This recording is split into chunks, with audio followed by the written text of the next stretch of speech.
time for Dodger baseball. Yes. The boys in blue will host their 2025 home opener later this afternoon. Mario is live at Dodger Stadium with more on today's game. Okay, be honest, did they put that sign out there, stay off the grass for you? Yeah, me and a few others out here that are just trying to touch everything and get a feel for everything out here at Dodger Stadium. It's looking amazing. So this game marks the start of a 6-game homestand. They've got 3 games against the Tigers, and then they've got Sunday off, and the boys in blue are back Monday, Tuesday, Wednesday against the Atlanta Braves. Now, I've got some company out here. I want to introduce you. Take a look who's here. A father and son duo. We've got Jaime and Jorge Harin, a father and son duo who've both been involved in broadcasting for the Dodgers. Jaime, the legendary Spanish voice of the Dodgers for 64 seasons. Thank you both for joining us this morning. It's going to be great to talk to you here. How does it feel to be broadcasting for the Dodgers? It's amazing. You know, opening day is very, very special. It's just another game, but opening day has something very unique, very special. For me, it's my 67th opening day. Wow. They can't get rid of us. Yeah. You know, once you get into that habit of coming here opening day for 67 years, can't get rid of you. So you guys have seen a lot, and what are some of the most memorable, maybe, moments that you've broadcast? It's very different to see now. I will say the way that they're investing money in ball players. That's a big difference. You know, years ago, you know, the Dodgers always had great players, but especially the last 2 years, Dodgers they went over the board and get the best of the best. It's amazing. That's why I think that the season is going to be very unique, very special. I'm sure that the people will enjoy it very much. Yeah, they've spent nearly $459 million on 9 new players, including Blake Snell, who's going to be starting for the Dodgers. So really looking forward to that. What do you think about this new stack team? Well, you know, the team is just so impressive in the depth. I mean, they're built for the long haul. They're going to wear down the competition. That's the way the Dodgers do it. And this year, with the pitching probably being healthier than it has ever been in the past, we're not going to have to worry about that, I hope. And if everyone stays healthy, this could be a number of records can be established for this team this year, from wins to everything. But I get caught up mostly in how things have changed and how they haven't changed. 1962 was opening day for the first time at Dodger Stadium after being the Coliseum. I happen to have a ticket from 1962, April 10th, here at Dodger Stadium on the Loge level in this corner, $3.50. That is insane. And now you were saying that this ticket would go for face value of like 120. Oh, probably, yeah. And then on the secondary market, you know, a Loge level ticket. And this year, now they've gone from this to facial recognition. Isn't that crazy? And times are changing. All right, thank you both for joining us this morning. Pleasure. So the game, the first pitch at 4:10 here at Dodger Stadium. We'll be back. For now, that's the latest here at Chavez Arena. We'll send it back to you. It's so great to have that legendary family. Yeah. And, you know, Jaime's voice is just so comforting, right? 64 seasons. Did it start when he was, you know, in grade school? My God. Comforting. Sounds great. Yeah, great. Yeah, and it's even better. It's even better right next to him. Yeah. This year, it's even better. Yeah, so nice, so nice. Great to see them both. Nicely done. Thank you, Mario. Thank you, Mario. Okay, so Major League Baseball's 2025 regular season officially gets underway today. This afternoon, the world champion Dodgers will host the Detroit Tigers in their home opener. Yep, the season is officially here. Mario is live at Dodger Stadium. Big tradition to send Mario there, and what a day, right? It looks great. The field looks amazing. Oh, yeah, it looks amazing. It feels great out here. Bob, Jen, good morning. So they've got 160 games to go in the regular season, and today marks the home opener. 81 games here at Chavez Arena. We're going to talk about food here in just a moment. I've got my Dodger dog ready, but take a look. It is nice and pristine here. The crew working on the stands right now, up to 56,000 will be filling the seats here today for that game. It starts at 4:10. Now, of course, we've been smelling the food all day. I want to bring in Executive Chef Christine Garrett to talk about some of the new items. We're coming off of a fresh World Series championship, and here we are very excited about the boys in blue as well as the food. Yeah, 2025 season, it couldn't come fast enough for us, and we are so excited for our menu offerings this year. We have some upgrades from last year and some new items as well. Yeah, let's get into it because this all looks delicious. So what we have in front of us here is our pastrami burger. It's the burger patty with American cheese, a nice crispy pastrami, pickles, mayo, mustard mix, lettuce, tomato. And then in front of that is our chicken katsu club, which is an upgrade from last year. So you have our katsu sandwich that we've upgraded to a club sandwich with arugula, avocado spread, bacon, tomato on Texas toast. And then in front of that is actually our barbecue platter that we've upgraded from last year as well. So it's al pastor marinated ribs. You have esquite, pulled pork, chorizo links, chipotle cornbread, habanero baked beans, and pineapple salsa. What a platter. My mouth is just watering. I know. It's shareable items, if you could tell. Yeah, for sure. And then up top here is our home run platter. So we changed it this year to chicken teriyaki, steamed rice, blister shishito peppers, spring rolls, and then pot stickers. And now this massive delight right here. This massive sausage right here is our slugger. So it's a 16-inch, 1 pound, weighs 1 pound jalapeno cheddar sausage, and it's smothered with cheese sauce, corn relish, tortilla strips, crema, and then you're going to get fries with that as well. Wow. I hear the anchors back there reacting to this. This is huge. I don't want to mess it up, but this is bigger than my head. Oh my gosh. It's really Dodger Dog on steroids. Good. All right. Ask the chef. How does one? No inside jokes. How does one even? Can you ask her how one even eats that thing? Yeah. How do you even tackle something like this? How do you? I think you're gonna have to cut it in half. Honestly. Right. Yeah. We don't want to try it right now. No, you don't, Mario. No, you don't. No. Okay. That is not. All right. Oh my gosh. Look. You've got the classic items like the Dodger Dog, but of course all of these brand new items here on the menu. So I'm gonna send it back to you. This is another dry hot dog, a Dodger Dog. I didn't get time to lather it up with the ketchup and mustard, but I'll send it back to you guys and enjoying this. What does the Dodger Dog go for now? Because it's like a must, right? You go to the stadium, you have a Dodger Dog or two. How much? $7.99. $7.99, but I mean, come on. Okay. It's not Worth too it. bad considering the environment. Yes. That's right. Yeah. Mario, what do you normally put on your Dodger Dog? I fill it up. This is unpopular opinion, but I like mayonnaise, relish, mustard, ketchup. I like it all. Whoa. Not unpopular here, my friends. Wow. Yeah. Yes. Absolutely. All right. We're on the same page. All right. Absolutely. That's number 2. We're counting for you there, Mario. Enjoy. Stay away from that big dog. I was like, Yeah. Some things you cannot unsee. that's impressive. Yeah. It sure is. Good for them. These veterans, a lot of swag and a lot of talent in that little rip of video. Welcome back inside to our prediction special. We've landed on most valuable players, and there's some pretty good candidates that we just saw in that little piece of video. Yeah. Dan, let's start in the American League. Give me an MVP pick. For me, it's Bobby Witt Jr. Tom, when I look at the evolution of him as a player and I think of MVP, a couple things jump out. One is you got to be durable. He started 161 games a year ago. Number 2 is that you got to bring energy to the ballpark. He does that every day. His evolution as a hitter for me over the last 3 years goes directly to this board. His contact rate's gone up. His exit velocity rate's gone up. His walks have come up. His strikeouts come down.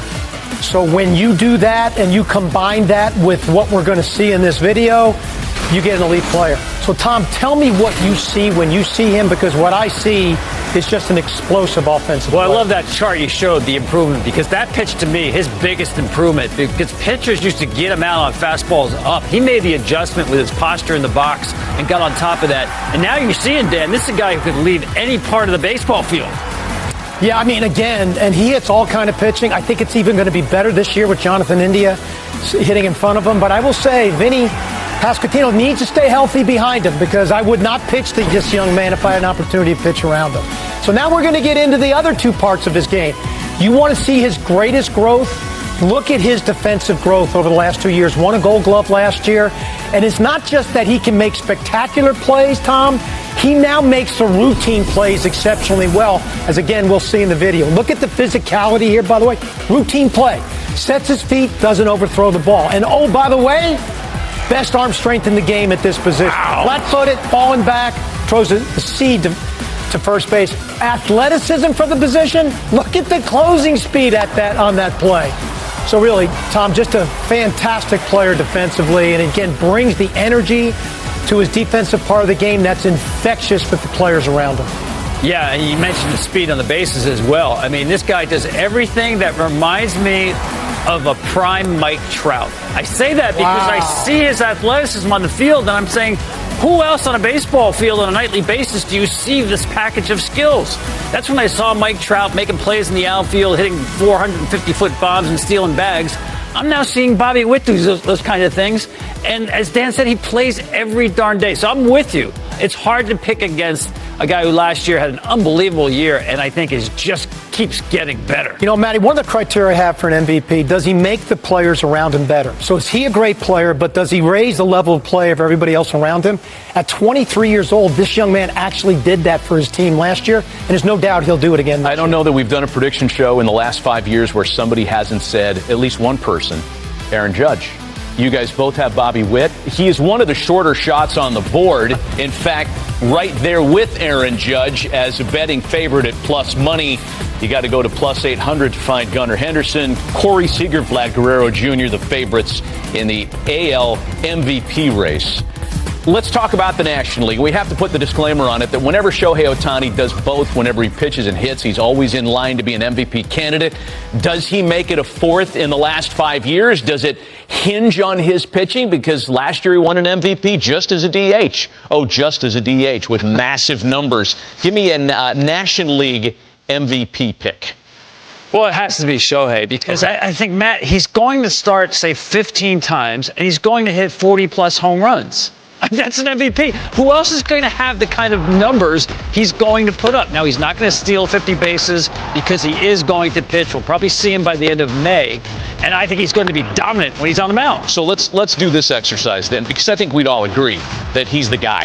If Shohei Ohtani gets locked in his hotel room for 6 months and he's not eligible, who's the National League MVP? I'm going to go to Juan Soto. And I'll tell you why. It's not just because of the contract. I look at where he's hitting in a great lineup, where he's got a switch hitter, Francisco Lindor, on-base machine in front of him, and a power-hitting right-hander, Pete Alonso, behind him. He's going to have a lot of opportunities to drive in runs. And again, like Bobby Witt Jr., he's in the lineup every day. So he's going to have a ton of opportunities on a really good offensive team. And I think he's the surest thing in baseball when it comes to performance. Even his bad years are great. I struggle with this one because Tom brought it up earlier in the show. If Ellie De La Cruz can cut a strikeout rate 10, 15, even 20%, I think he legitimately puts himself in the conversation of MVP. But I'm going to go Mookie Betts. If Mookie Betts can duplicate his 2023 year where he hit 307 with a 409 on base and 819 slug with 39 home runs as a shortstop, that if he can just play the position as an average shortstop, I think he legitimately puts himself in the position of winning the MVP. Betts, Soto, Ellie, Shohei. I think we'd all agree that Shohei's the chalk, but it'll be fun to see how it plays out. As we mentioned when we started this program, we don't always get it right. How'd we do in 2024? ついにこの時がやってきた。ロサンゼルス、ドジャースの背番号17、令和の怪物、大谷翔平が約1ヶ月ぶりにマウンドに帰ってくる。9回を震撼させた2度目の右肘手術を乗り越え、大谷がいよいよ土曜日のブルペン投球で本格的な投手復帰への第一歩を踏み出す。デーブ・ロバーツ監督は興奮を隠せない様子で、ついに翔平がマウンドに立つ。ドジャースにとってこれ以上の朗報はない。と喜びを爆発させている。約1ヶ月間、投手としてはマウンドを離れていたが、大谷が一瞬たりとも止まっていたわけではない。驚異的な回復力と、まさに超人離れした身体能力で打者としては春季キャンプからフル稼働、投げていない。とはいえ、遠投練習では軽々と90フィートを投げ、豪快なスイングでホームランを量産。まさに、野球の神様、選ばれしと不別な男が、再び二刀流完全復活への道を走り出したのだ。大谷の復帰が迫る中、チーム内外では様々な憶測が飛び交っている。メジャーリーグの事情に詳しい専門家たちは、果たしてドジャースは大谷をどのように起用するのか、と熱い議論を繰り広げている。特に注目されているのは、リハビリ登板の方法だ。通常、投手が肘の手術から復帰する場合、マイナーリーグで調整登板を行う。しかし、大谷の場合、打者として毎日出場するためにマイナーリーグでの調整は物理的に不可能である。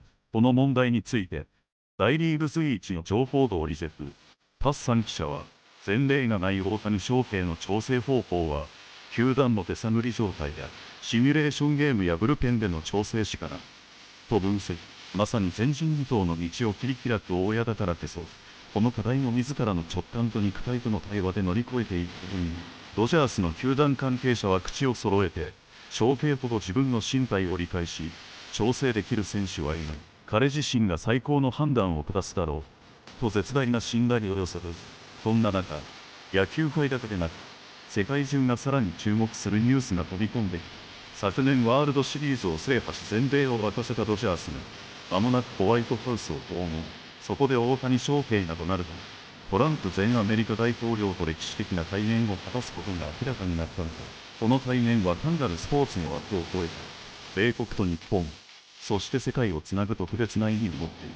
日枚を代表する2つの象徴が出会うことで、球団やファンだけでなく、政治、経済、文化、すべての分野に波及する影響が予想される。大谷翔平は野球選手という枠組みを超え、すでに世界のアイコンとして君臨している。この歴史的対面は、まさに二刀流という枠を超えた世界との架け橋としての大谷翔平の新たな役割を印象づけることになるだろう。大谷自身も、そして球団も、この一連の出来事を冷静に受け止めつつ、復帰に向けた準備を進めている。現在のところ、ドジャースは大谷を投手として本格的に起用する時期をシーズン半ばに設定し、プレーオフに向けて万全な調整を目指している。100イニング前後でも十分、と専門家は見ているが、それでもなお、短期間の調整で大谷翔平が見せるであろう圧倒的な投球は、まさに規格外としか言いようがない。その先発投手、大谷翔平の復帰を待つ間、ドジャースは投手陣に熱さを誇示するかのように、常に山本由伸、佐々木朗希、ラスティ、レイラスターターを擁し、完璧な布陣について、これら豪華投手陣の2番手として控える投手こそが誰になるのか、贅沢すぎるほどの悩みが続いているのだ。また、キャンプでの大谷の姿を間近で見ていた元メジャーリーガーのピアジンスキー氏は、翔平の手を握った瞬間、彼の偉大さを改めて実感した、と興奮を隠さず語った。世界最高峰の舞台で戦ってきたベテランでさえ、大谷に触れただけで感激を隠せないほどの存在なのだ。さらにチームメイトの人気、ベッツも、翔平と日々交流しながらその類稀な集中力と調整法に舌を巻いて、彼は特別だ。すべての行動、道場、トレーニングのすべてが常識を超えている。と絶賛。世界トップクラスの選手であるベッツをして、ここまで称賛させる男、大谷翔平の魅力は計り知れない。ホワイトハウス訪問、トランプ前大統領との歴史的対面へ期待。大谷は世界が注目する中、再びマウンドに立つ、球史に残る二刀流伝説が、今また新たな章を刻もうとしている。野球を愛する日本のファン、そして世界のスポーツファンは、今まさに歴史的瞬間の目撃者となる。大谷翔平の復活劇が、ここから世界中を再び震撼させるだろう。